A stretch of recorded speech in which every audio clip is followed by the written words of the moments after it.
If you want to ask a question, just unmute and talk at me because I won't be able to see what's going on. So today, which seems to be a common theme for me at the moment, I'm going to be talking about the new e-commerce solution that has been added to the finance and operations stack. So if you haven't heard about it yet, you should have. That means you're ignoring me. Don't like that. Have to thank our sponsors and obviously my employer, Microsoft.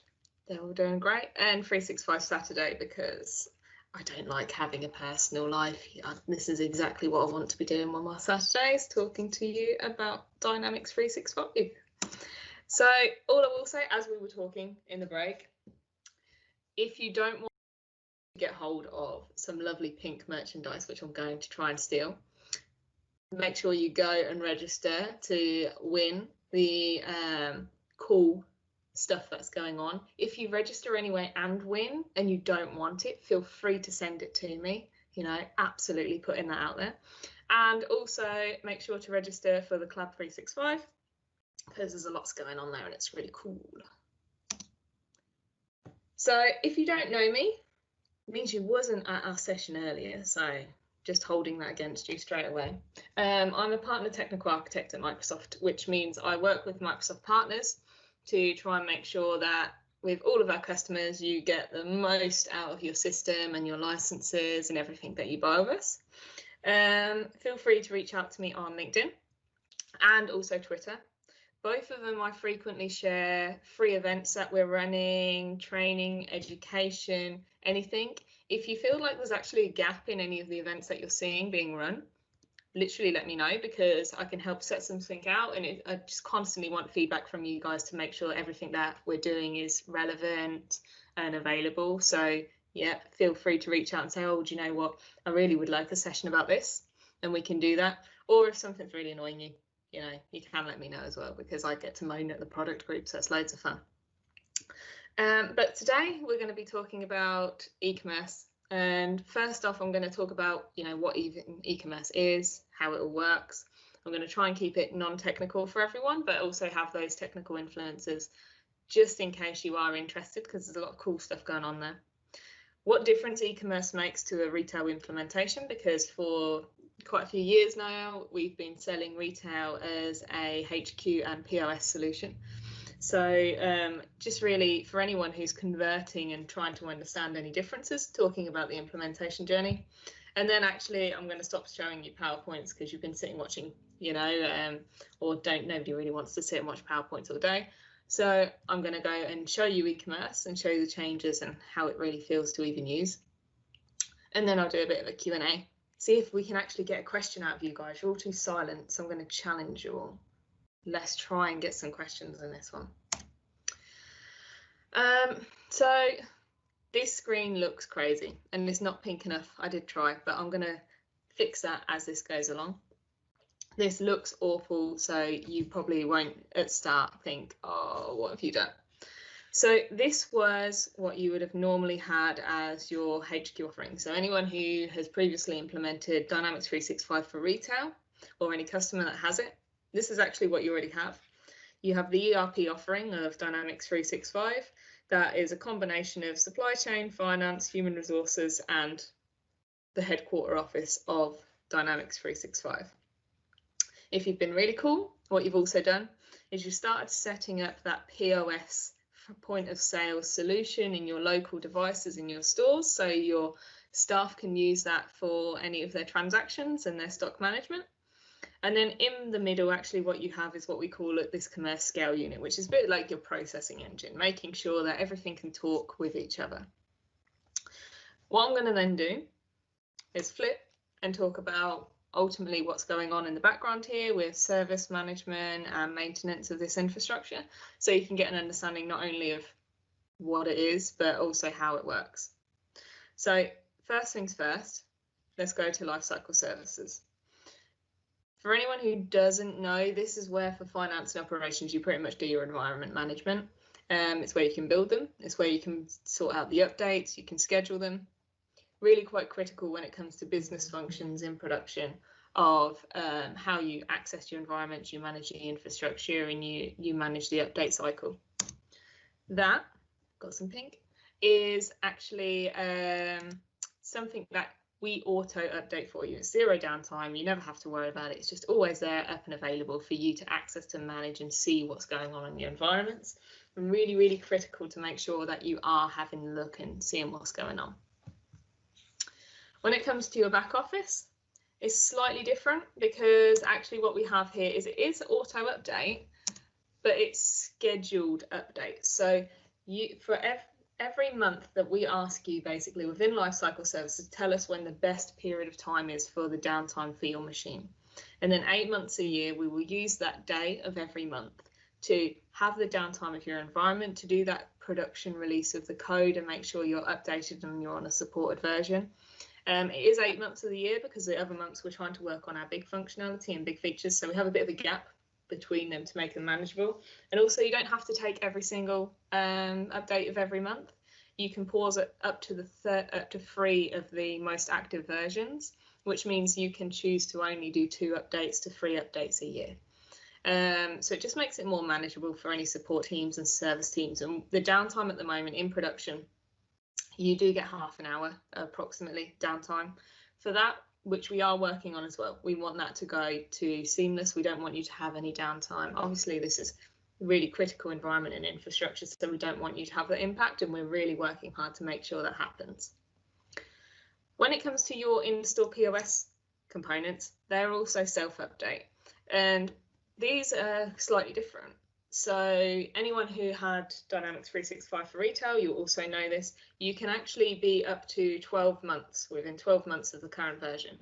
And that's because we recognize within those stores, on those devices, you just don't want to be handling and managing all of these updates, because especially where Microsoft don't manage the infrastructure and you guys manage that device and the hardware, you just don't want to keep up with it, because you do want to put a more rigorous test cycle in there. So you can actually have them updated, to be honest, every 12 months or up to every 12 months, and you can manage that update directly from the device by, releasing and loading and installing them packages, so you don't have to do all of your devices at the same time. The commerce scale unit, at the moment, this is self-update in a sense that when you update your HQ, we are updating the CSU at the same time. So what happens within your project production deployment is you're going to have more than one commerce scale unit, and that's because this is what makes sure you can always do transactions on any of the different components in your infrastructure. So at the moment, that is fitting in with the Dynamics HQ update cycle, where if you schedule your updates for your HQ or your back office components, it will then update the commerce scale units for you, and it will update them in isolation when you will have multiple. So you will have one, for example, that feeds your POS systems and one that will feed your e-commerce. It makes sure that you always have those, and one up and active at any point in time to make sure you can still do that processing. What you have down here are some features and extra functionality that you get. So when you're using now the Dynamics 365 for commerce, you get access to some fraud protection, which is a brilliant tool, which I'm not going to go into too much detail, but it's pretty much what we as Microsoft first developed for Xbox, because what we noticed was that within our purchasing store unit with Xbox and things like that, we're getting a lot of fraudulent transactions, we're getting a lot of fake transactions, and people were, to be honest, started getting a bit ripped off. So we used our intelligence of machine learning and artificial intelligence to build a model which could locate and frankly reject those corrupt transactions that we did not want. We've basically decided to package that up, because now with our transactions on Xbox, we don't do any manual review of any transactions, which is unheard of because it's that efficient now. We've packaged it up and gave it to all of our customers that buy Dynamics 365 for commerce. And yes, obviously you would have to buy our add-ons depending on how many transactions you want it to run on, and there's some extra stuff that makes it really cool if you wanted to buy it. But it's a way that we're trying to recognize that if you especially have the e-commerce store, that online transaction, you then have that risk of the fraudulent activity. You also have other things like customer insights or the commerce artificial intelligence or the cloud search. All of that the seamless auto update, you don't have to worry about it. It just sorts itself out. You know, we manage the infrastructure, we manage the updates, and you never really recognize they happen. And e-commerce, which is the new functionality that we're focusing on today, and we're going to build on a lot of, is also seamlessly auto updated.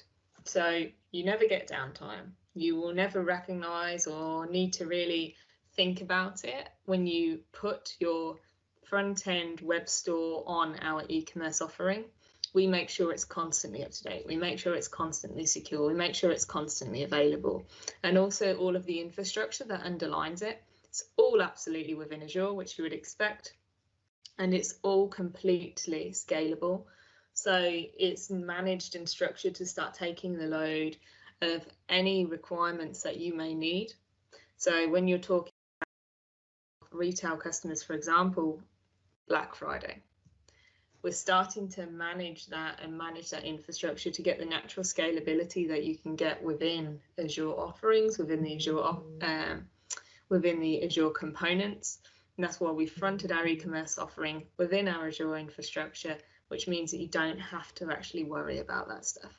We really just want to make this easy. We want to make it configurable, and we want to help people not have to be so technical to understand how this works.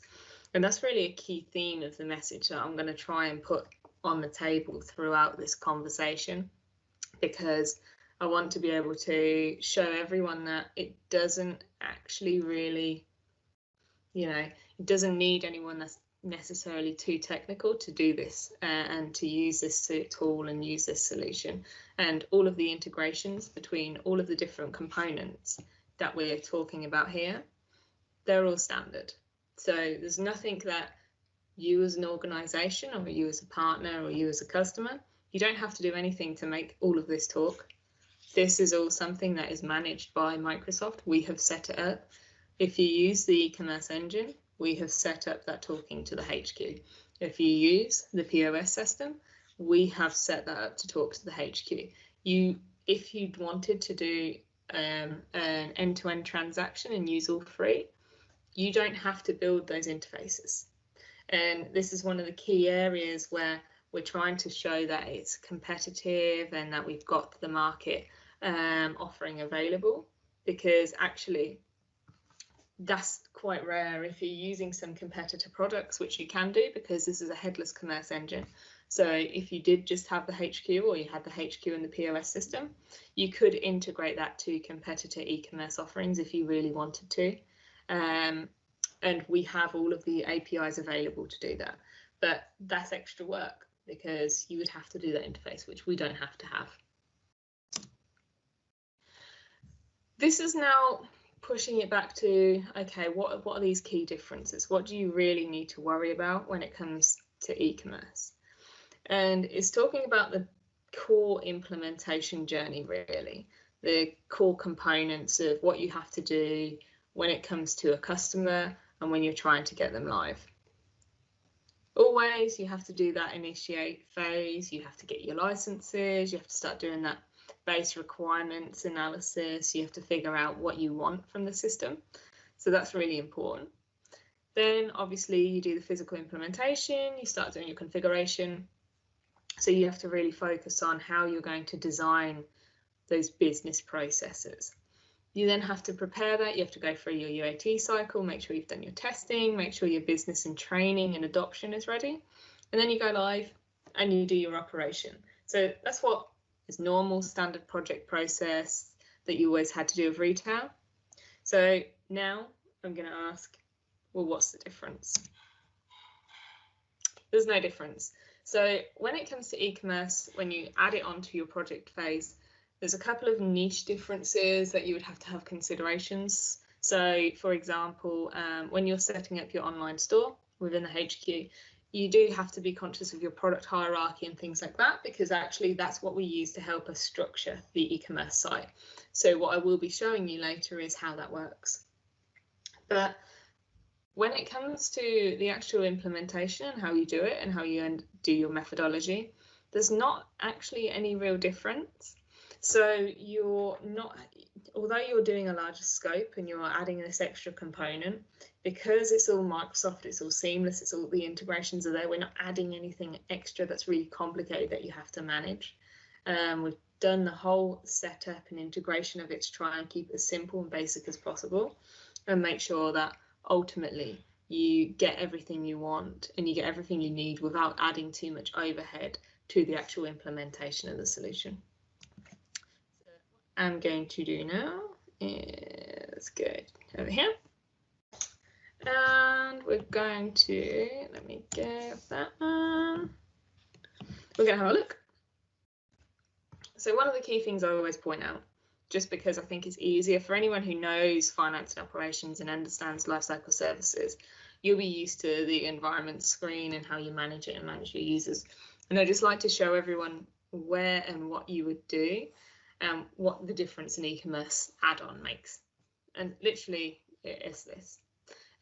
So once you've got the licenses that have been added to your customer tenant or your customer agreement, whether you're doing CSP or EA, because you can available through both, you ultimately just get this environment features tab, which you have to worry about. Within here, that's where you would see your listed scale units if you're talking of larger scale infrastructures and multi-deployments, whereas the one that I'm using at the moment, this is a development instance. You would see these stacked down, and independently you can apply any extensions because the data you're allowed to transport through your commerce scale unit you can extend, because it goes without saying you might want to add additional fields, for example, to your HQ, or you might want extra processing or extra information fronted within your e-commerce or POS system. You can then extend the commerce scale unit to be able to understand that. You can extend it to be able to process that. And update is this, well, if you wanted to manually update instead of using the monthly update cycle that you set up through Lifecycle Services, you can do that as well. So if there's something, a defect that you want to resolve or anything like that, this is also where you can do it. Once you've got your commerce scale units up and running, that's when you start talking about your e-commerce site itself. Now, one of the most common questions I get asked is, well, that's just giving you one. And actually it's not. So this is just from a lifecycle services perspective, making sure your underlying site management infrastructure is up and running. These are the two key links that you're ever going to want. This is your actual core homepage site. And this is what this links directly to the URL that you provide when you're deploying the e-commerce engine. And this is the site builder. So this is where you actually start managing your sites. And this is the point about, lifecycle services, the way it's structured, you can't see that you can have multiple sites, but that's because in the e-commerce site builder tool, this is where you can manage multiple sites. You can start stacking your sites and getting these up and running. For today's session, we're just going to be talking to the Fabricant because it's a generic demo site. And this is the site builder. So behind every single site that you have, you will have a specific site builder tool. And what this does is it links directly into your online stores within your website itself. So if I go off of these and I go that, because I want to go back to here, because what I'm going to now show you is within the HQ, how you link this off to your e-commerce site and to be honest, what key parts we're looking at.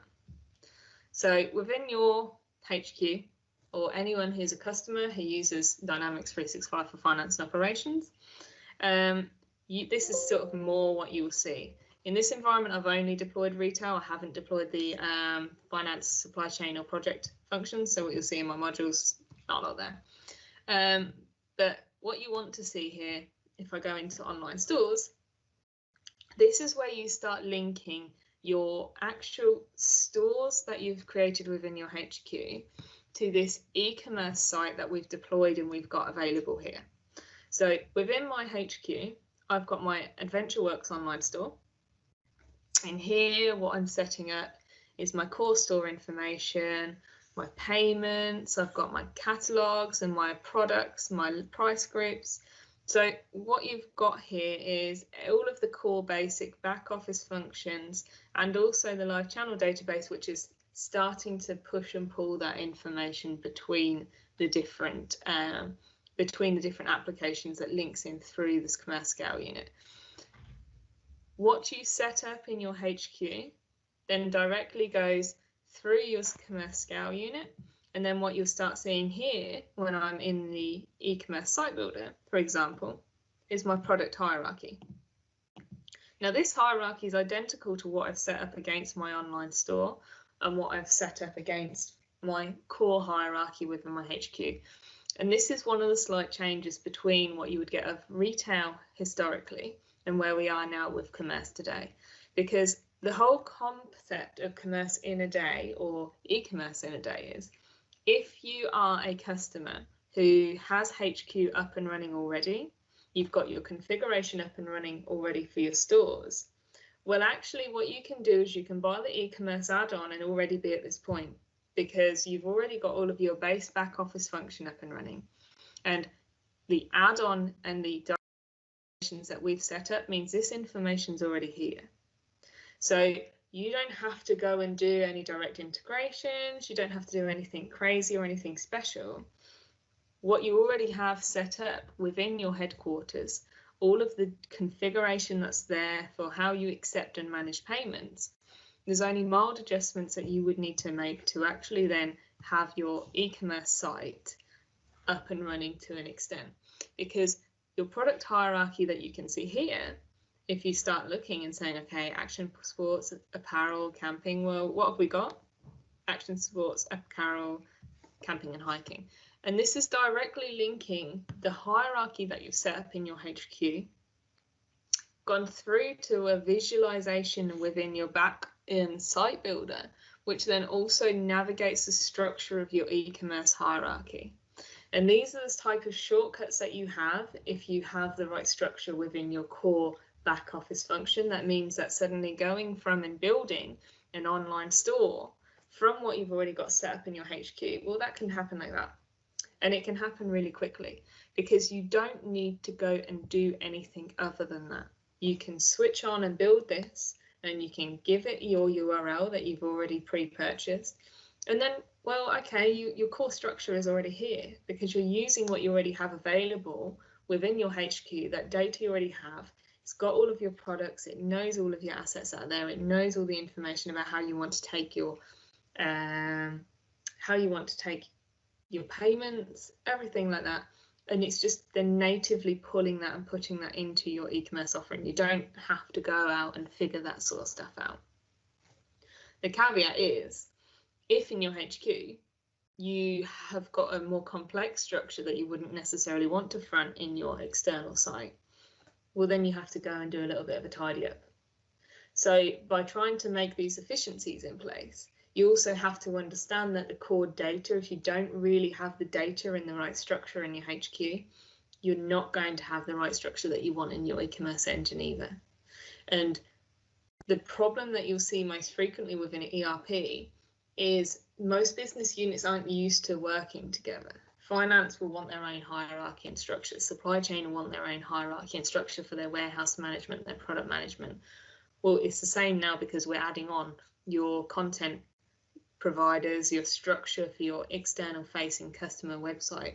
You might not want the same structure that your internal teams are using. So that business change and that business alignment between these teams is what becomes more complex, and the business change associated with it to make sure that you end up finding a middle ground that means that everyone's happy, because it does mean that you then have the efficiency to be able to get this up and running and doing it quick, whilst also having ultimately the front end customer presence that you're going to want. What I tend to do at this point is actually start looking and talking you through the e-commerce site builder, because it's a core part of what you can do to ultimately see and understand how this new product feels. One of the key things I will say though is this is a heavy investment location for Microsoft. So when you purchase this, and we obviously, as I said, we update this ourselves. We do it as and when we have patches to make sure it's secure, make sure all of the functionality is fronted to you. You also have the, the requirement to stay up to date with some of the changes that we're making.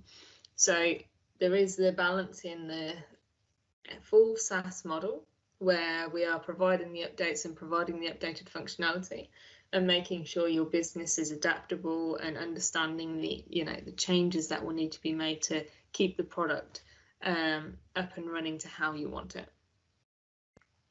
The first thing I want to talk about within e-commerce is actually the native integration to Azure Active Directory. So one of the key things that is actually a bit different to what you would be necessarily used to in finance and operations is this is more aligned to what you would get for customer engagement. The e-commerce site has native integrations to Azure Active Directory. That means your security and your role-based access control is managed within your Office 365 security groups and licenses.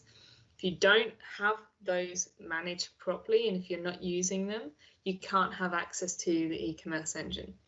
So right here, what you'll see where it says e-commerce admin, what that actually is an Azure Active Directory user group, which you have to provide, and you can put an Azure Active Directory account, and that means they have the ability to administer the e-commerce site.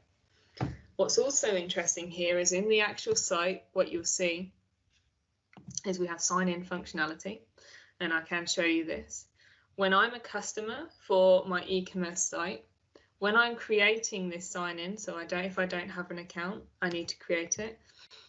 What I also am doing is I'm creating a Azure Active Directory guest account for me. So I'm okay because I've done this too many times, but I'm already created. But what this is actually using is the native business-to-business functionality and business-to-customer functionality within Azure Active Directory. And that's a mandatory requirement for your e-commerce tool. So you have to have your Azure Active Directory up and running to enable this functionality and make sure it's working and capable for your customers. There is no alternative. So if you want to use the customer functionality when it comes to the e-commerce tool, it has to use Azure Active Directory. It has to use the B2B, B2C functionality within Azure Active Directory to enable that. So, same with everything. It's pros and cons of being a truly Microsoft practice and really understanding the Microsoft functionality behind it. Another thing which I want to confirm, when you've set up a site and you have it up and running but you want to make some adjustments, on that site you can have multiple channels. Each site you can have different language defaults, and also you can change the linking. So what we've talked about at the moment is how I have my site now. I've determined the URL for my site, and that's linked to one of my online stores that I've actually set up in my headquarter. I can change at any point the online store that my site is linked to. So what I can do is I can unpublish the site. I can change the mapping to the online store that's available, and I can republish it based on the new content structure, the new product structure, and do that if I want to and if I, have the requirement to. So that's actually not a difficult process to do. When it comes to e-commerce, one of the other things is that you are allowed to use CSS. So at any point in time, the base functionality here that we're going to go through in more detail shortly to make these adjustments and understand how easy these changes are, by the fact of making the user interface simple, it means that some of the changes you might want to make, you're not able to. But that doesn't mean that we're not enabling and allowing people with a bit more experience and a bit more technical capacity to make these different types of changes. So you can have CSS active on the page to override some of the standard configuration, the colors, things like that. So you can start changing the fonts, the structures based on the IDs of the elements and components within the website itself, which I can show you where that is, and enable that enhanced view and that extra personalization that you might want. On top of that, you can also physically extend the site itself. So I won't go too much in detail on this because it's very, very techy, but functionality that you see today is absolutely not the limits of what the e-commerce engine can do. As with our back office functions, which is heavily extensible. So is our e-commerce offering, to mean that you can build out any requirements that you have for the site of extra functionality that you might want. The only thing I haven't covered when it comes to the core settings is two really cool functionalities, actually, and I won't go on all of them because we're going to run out of time and I'll probably bore you. One of them is the publish groups. So when I spoke earlier about the delivery and implementation methodology when you have e-commerces, the one thing that I do tend to see quite often that trips people up is the fact of e-commerce being able to have its configuration mapped and copied between different environments and different instances. So if you're in a headquarters, for example, or if you're a finance supply chain, PMA, or what's now project operations, you can use entities to move your configuration between your development environment, your UAT, and then your production. When it comes to e-commerce, we don't really natively have that functionality at the moment, and it is something that's been heavily fed back to the product group. So it is something that we're looking at and we're trying to get a better understanding of. When it comes to your HQ, like I said, you can migrate that functionality from your UAT to your production. When it comes to the extensions or the CSS, you can also do that. The configuration that's done within the site builder, as of today, there's no real way to actually do that copy and paste functionality. But if you're in an implementation cycle, you can talk to your fast track resources, a log a service request, to enable them to move and publish that site over to your production instance if it's part of your go live path and plan if needed. It's something that we're looking at because we do understand from an implementation process, it's what you might want to do. When it comes to once you're in production, you don't have a requirement for it necessarily. And the reason for that is these publish groups. So when you use the publish group functionality, what it's enabling your content builder or content management team is to group up changes they're making to your page structure and your page content to enable them to be previewed, scheduled, and then ultimately published within the same branching fashion that you would any code. So, for example, I work at, we'll go back to retail fashion outlet. I know Black Friday is coming up. For Black Friday, I actually want to completely change the look and feel of my website because I'm going to do a mass sale. I'm going to make sure it's all up and running. I want all of the changes, the pictures, everything to reflect the upcoming sale, but I don't want it to be available until 12 o'clock the night before the Black Friday. That's what a publish group can do. I can spend a couple of weeks making the changes, I can preview those changes, and then I can set them to be published on a specific date and time to make sure that I can do it in bulk, I can do it as a group, and then also I can get that done and in a safe and secure manner where, to be honest, I don't have to still be online. The other really cool thing is the accessibility checker. And this is for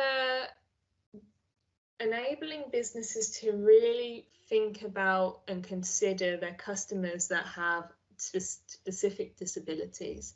So you will have customers who may have additional software on their laptop, which, because they struggle with their sight, or because they struggle with their hearing, they'll have their specific software that's installed on the machines, or they might even be colorblind. And all of those have considerations when it comes to making sure you're not excluding them. Well, the accessibility checker, when you switch it on, it will give you feedback on your different pages and your website design and structure to try and make sure that you've done it as great as you can to enable them to still be able to get the full use of your site, and also make sure they're able to buy stuff. There's a whole purpose of it. So it's there and it's just available to be switched on to just try and make sure, oh, you might want to update this or that or this text block, because that will be what their voice reading or sight reading software will speak out to them. So they will not have that information if you don't populate it here. The only real thing in general is your location-based store detection. So when it comes to your store selector functionality, If you switch this on, then it's allowing your site to use the customer's IP address to try and locate stores naturally for them before they've had to put in their postcode. It's optional, you don't have to put it on, and obviously this doesn't override the customer themselves having to approve that on their local browser, but it just enables that on your site, which is quite standard functionality in many of the competitor products. When it comes to our core pages, one thing that we do and we will always want to say is, when you're using these sites, one of the key issues is making sure that it all stays in line. So for example, here we've got the core header and also we've got a core footer. We want to make sure, and the way we've structured our websites and our site designer is to make sure that you allow the build up and consistency of the different elements.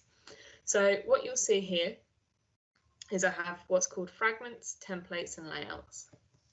Now, templates as standard is just a repeatable structure of a page that you have to use. It's mandated for you to use when you want to create a new page. What it does is it tries to basically encourage your content designers and content management team to use standard templates to mean that you can, if you want to make a change to something specific in, say, the product details page, well, what that means is every page that has that template, if you make a change to the template, is auto-reflected across all of the different pages. It's trying to make sure you have that same consistency across all of the website and the design to make sure you don't have that hodgepodge. And then the fragments sit below that.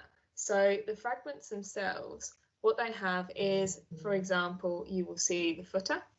So if I go in this, you will see that the fragment itself is the footer, and if you use the central screen, it not only can be located and navigated through this bottom right page, it can also then be navigated through this central screen. Now, any item, if I go into edit, that you want to change here, you can choose to select it either side, and then you can change the link itself. If you go into the link targets, you also have a choice where you want to look for a specific product you want to link it to. You can link it to one of your product categories at any level in your hierarchy. You can do a complete custom external URL, or you can do a custom page within your site itself. So, and this is not a needing or requiring anything technical. All this is just a couple of clicks. So it's back to that, trying to make it intuitive for your customers and for your users. You don't have to do anything special here. So if I also wanted to change the text, it's the same. As you can see, it's making those changes in real time. There are one or two items that it won't make the changes in real time, but the only way to do that is click refresh. And what that will still do is update the page and update the view that you're seeing. If I selected finish editing, it's asking and encouraging me to put some updates. The reason for this is because we have full change control on this. So what we've got here is I've saved that change, but it's not automatically published it. This is where I would have the choice. If I had the publish groups put on, I could push that change into a publish group, or I can keep it as an isolated change. If I look in my history, it's then showing me who's made the change, when the change was made, and the fact that it's only been checked in but not been published. I then have an opportunity, if I want to publish these changes, and make sure that then they're pushed out to my e-commerce website itself. Now, because I changed that fragment, what that actually means within my website, that change will be reflected on any website template that uses that change. So what you'll see here is it just says support now. It doesn't matter which page I go on, because that fragment is used across a number of my templates, that's then pushing that change across all of the different sites, so you've got that consistency and you don't have the breakdown of issues or changes that you have within there. When it comes to your physical changes themselves, you do have, for example, if I go onto the home page, you'll have the same. So each of these components, you have an opportunity, and at this point, to make changes to a specific page. So I can add different content blocks, and that can either be from a fragment or a specific module. And I can scroll down and ultimately select where I want to make changes rather than having to understand where they are here. So it helps me find what I want to do. And also against each module, you'll start getting access to the class names for the CSS. So if you want to do that CSS override function that we talked about, if you want to slightly change how it works, it's giving you all that information here. And what's even better is I don't have to go back to the media library to even add images. I can upload new images from the media picker function, and I can make any adjustment and any changes to any of these images on my site if I wanted to. So it's enabling me to really natively work within the application without having to do anything too complicated. Life should be simple. And it's going back to trying to make sure that we don't want to have to do anything too crazy. If I want to change the size of my header, I can do that. If I want to end up changing where the text placement is within this module, I can change that. I don't have to worry about it. And what's even better, because this website needs to be able to react and make sure we perform and make sure it loads. But your image sizes and your image scales, they can sometimes mean that your site isn't performant. So what we actually have is the image quality, where you can change the image quality that you want it to load on your website to make sure that you're not degrading performance in the different images that you're using across the site. You don't have to then alter that change or that impact free. You don't have to mess around too much with your images yourself. It's allowing adjustments to that within the actual site to allow and enable people to make those changes intuitively without having to go and re-upload items. The only other thing I did want to show you today was in the media library, and this is just to talk a little bit to how we link the images in the e-commerce site to the HQ, to ultimately how you link that to the product or the end product. The only bad thing I can tell you is at the moment, if you put the images in your HQ, that's not going to natively bring them into your media library here. They're completely isolated storage areas. So you have to upload the images you want on your e-commerce site directly into the e-commerce site builder. It doesn't matter if you put them in your HQ to make your POS system more user-friendly, for example. They are at the moment isolated. This is again feedback that's gone to the product group that they're looking at the moment to just see if there's any better ways we can do that. There's another thing which I just wanted to talk about, since I'm going to try and give you a few minutes just to do Q&A, is about the product images themselves. So if I went to upload an image, first thing I do need to caveat is, so I'm going to choose my castle. I have not used my castle in ages. When I'm trying to upload an image, I have to select a category for it. And this is actually really important because this is telling the system if it has to do anything clever when you upload it. So if you selected here on my category as a product, what that's going to do is use the actual title of the file you're uploading to define what product within your actual product hierarchy it's linked to. So if I go back here, that's why you've got these crazy names here. And they are actually trying to make some sense. So down here, you'll see these ones, we've got no specific names. And when I uploaded them, the category I put to none because I don't want the system to do anything interesting with that. All I want the system to do is upload the image because I'm going to push that somewhere on my front end site. With these, the name's really actually quite important. So because I've just, for example, here got the product number and the product variant, what that means in my store is, if I just go through, I've selected the header image. So this is the core image that for that product that I want to use. So making sure I have that name there is really important because that means everywhere on the site, that's the main image that's going to be used. When I click in, this is where you start having the breakdown of these different names. So between each of these chevrons, you have the ability to have a different variant on the image. So you'll see actually within the center chevron, that's about size. What you can also have, for example, is a color variant. You can have a number of different variants based on the product configuration you've done within your HQ. And it's within this naming convention that is actually determining what that is. So if I now go and I change to medium, what you'll see is what the site's doing is using the name to understand, based on that variant combination, the picture that should be displayed. And if you don't have those pictures set up correctly and those names and the variants set up correctly, then it's going to impact your front end site. So you do need to make sure when you're doing your product items and you're getting them uploaded, you really take that into account. See, look at that.